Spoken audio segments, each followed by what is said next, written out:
afternoon, everyone. Austin Ayers here. Now, what I'm going to do in this video is talk about basically how journalism works and a fake news surrounding Robert Card, the Maine mass shooter.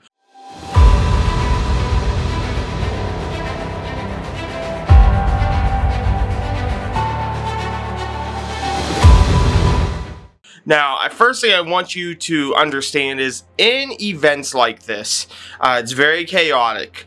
Your sources as a journalist are being pulled in so many different directions. That's one thing that you really need to understand is that while you may be sitting at a desk as a journalist writing a story or trying to program a title card or whatever, your source probably has his phone going off 20 times from 50 different reporters, you know? So there's a lot that can happen. Yes, information does get misconstrued, but typically in an incident like this, you get basically the way you look at it is a ham sandwich, you know? You get both sides of this ham sandwich, but in the middle, everyone gets a little bit different type of meat. Everyone gets a little different type of toppings, you know? But in the end, you still get two buns, right? So, first, let's talk about where his body was found. Now, I want to make it very clear, not a single news outlet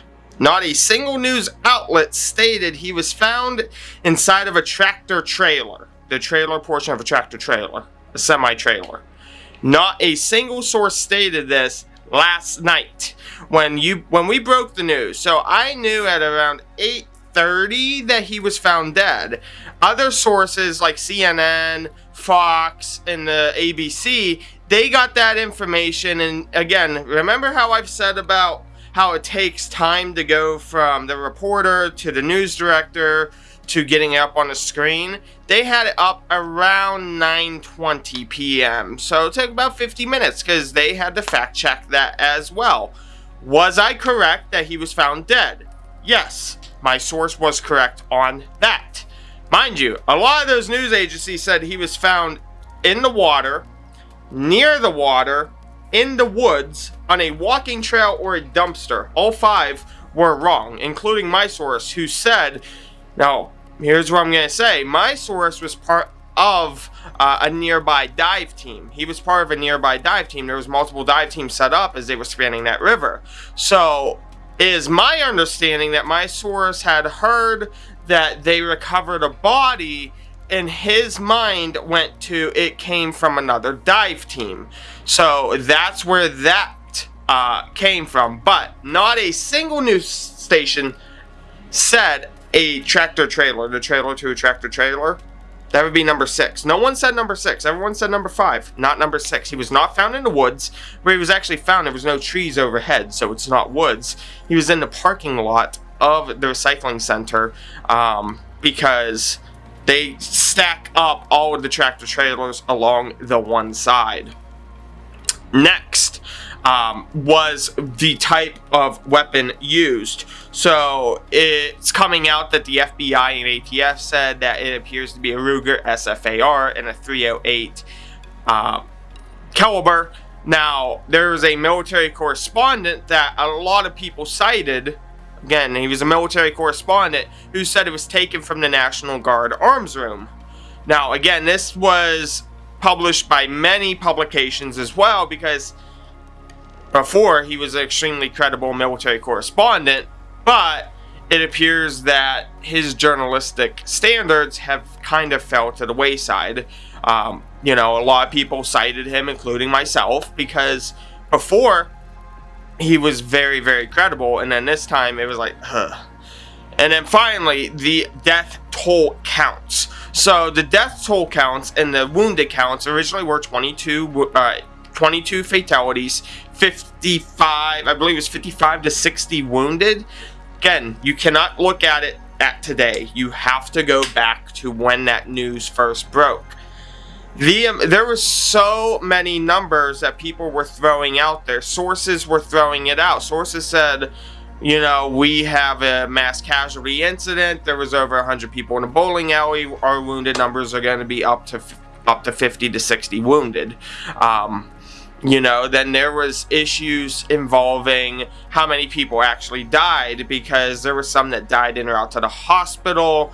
There was some who were in the operating room that they didn't think were going to make it. So those numbers, like I've always said, these numbers are fluid. When I say this is fluid, or this event is fluid, what I mean by what this is fluid means this can and will likely change. It's a fluid event. This is going to change, That's a big thing I want people to understand, is there's some terms that we use. Now, in journalism, we have access to what we call the wire. It's a subscription-based service. A lot of news agencies use it. What it does is basically whenever a station, a newspaper, a magazine, a tabloid, whatever, wherever the case is, publishes a story, it comes up and it scans it for keywords, and we punch in a keyword that we want, and it'll pull up everything for that, and then we sort by time, and it'll come in real time. Boom, boom, boom. This station said this. This station said this.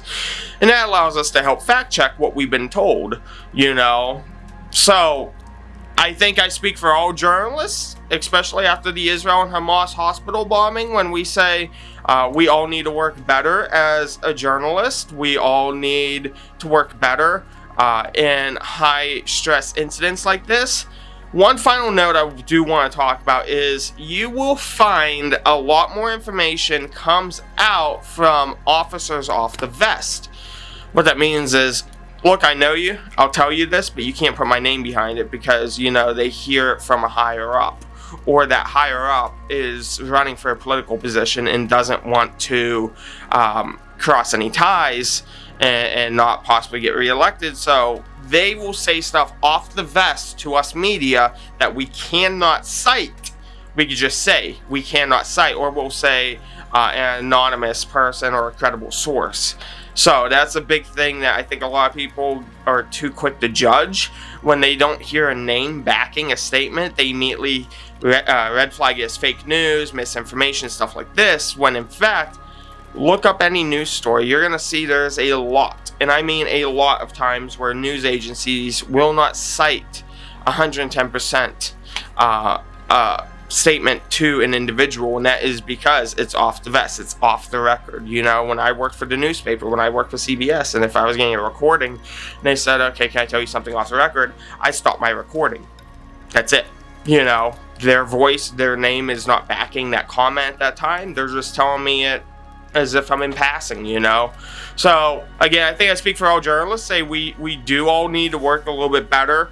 I think that in the age of digital media, we're quick to get out that bread and butter pieces out quickly, and sometimes naturally that does get inflated because we mix old-time reporting practices and standards instead of being in a digital age saying we just know this occurred, we need to wait for more information. So many, again, that's a 75-inch TV behind me. We have that rotate through all the major national news networks constantly up here in the newsroom. So I think, like I said, I think we all need to work better as journalists, and I speak for everyone, paper, newspaper, you name it, that we need to try to hold officials a little bit more to stricter standards, meaning that they need to back up their statement with their name. We need to limit the off the record, because off the record seems to be getting a lot of media personalities in trouble here because things don't turn out to be true. And I can go down the whole spiel that, yeah, they do this on purpose, so that way it throws off media and it makes some look less credible than others. It happens here, at least. I can't speak for anywhere else. I know here they will say different information to different publications, especially if they don't like one, just to make them look like fake news. But at the end of the day, we all need to work better, whether you're a journalist or not.